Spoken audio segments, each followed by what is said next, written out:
بسم الله الرحمن الرحيم.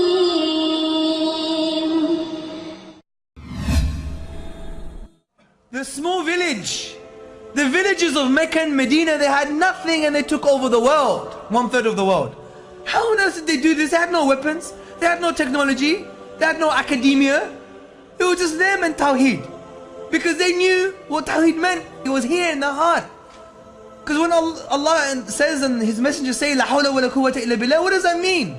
La hawla wa la quwwata illa billah. It's not a statement we say out of frustration when we spill tea on the floor. Many of us say that. But what does it mean, ikhwan akhawat? It means there is no true power except the power of Allah. This means that anything in creation intrinsically has no true power. Therefore you can't blame them for anything, and they don't have any power, and they can't be your obstacle, because Allah only uses them as a tool to bring about His will and His power. This is so fundamental in the science of Tawheed, in the affirming the oneness of Allah Azza wa Jal. This is why the Sahaba, they could take over the world, not fear anybody, because they knew whatever happens is because of Allah's will and power, not because of Him. He has no truth. I'm not going to fear Him. He's nothing. I'm nothing. Do you see? And this is so important for us to understand. It would really empower us to have a new realm of possibility to achieve what we can achieve. This is why Abu Bakr radiallahu anhu, what did he do? Before leading the army, he would make dua to Allah so much as if he needed no one else but Allah. And when he was fighting on the battlefield, what did he do? What did he do? It's as if he needed no one else but himself. This is the Muslim. Wallahi, we fear the things that should not be feared. And we become victims. The language of victimhood is a disempowering language. You tell me when the Prophet ﷺ blamed anyone else for his situation. Tell me, when did he blame others, the Zionists, Fox News, BBC? When did he blame these people? Ikhwan akhawat, wake up. We always want to be the victims. Yes, we are oppressed, we agree. But we don't have the mentality of the oppressed. Because we have Allah. Allah is our helper. Allah is our friend. We have Allah, they don't have Allah.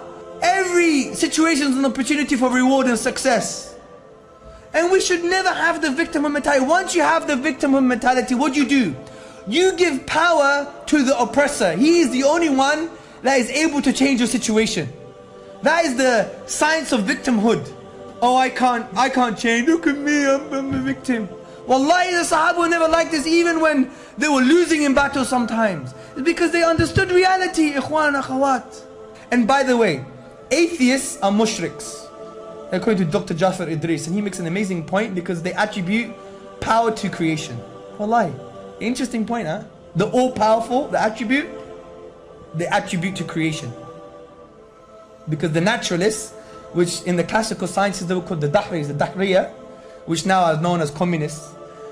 The Dahriya, they were naturalists thinking that the whole world is a self-contained system and it only has power. So when you fear, you're like an atheist. Wallahi, it's like you don't believe in Allah because you think that this creation has intrinsic power. This is the aqidah of a naturalist, of the Dahriya. This is the aqidah of the atheist. But we believe in Allah. So when we reaffirm this yaqeen, wallahi, it will change your life.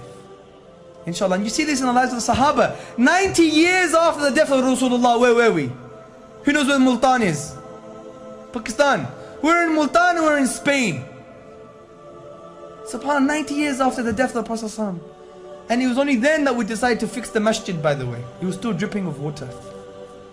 So that tells you how important buildings are in Islam. Not very important.